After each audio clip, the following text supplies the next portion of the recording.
Everyone ఈరోజైతే cabbage ములంకాడ curry చేస్తున్నానండి లంచ్‌లోకి. నేనైతే కుక్కర్‌లో చేశాను. 2 మినిట్స్ అయిపోతుంది కుక్కర్‌లో అయితే వేగంగా అయిపోతుందని చెప్పి.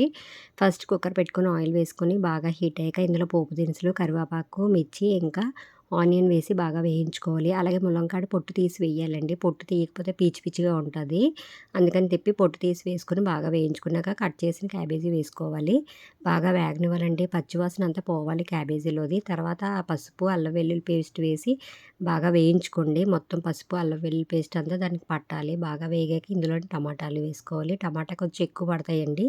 అప్పుడే టేస్ట్ బావుంటది. టమాటా వేసుకున్నాక ఇందులో కారం, ఉప్పు వేసుకొని బాగా వేగనివ్వాలండి. కొంచెం వేగాక ఇందులో వాటర్ వేసుకోవాలి. మరీ ఎక్కువ వేసుకుంటే నీరు నీరులాగా ఉంటదండి. కొంచెం వాటర్ వేసుకొని ఇంకా కొత్తిమీర వేసుకొని ఒక 2 విజిల్స్ పెడితే చాలండి. మరీ ముద్ద ముద్దలాగా అయిపోద్ది పేస్ట్‌లాగా కర్రీ బాగోదప్పుడు. ఇలా 2 విజిల్స్ అయితే సరిపోతుందండి. కర్రీ సూపర్‌గా ఉంటది. మీరు కూడా ట్రై చేయండి. Please subscribe my channel.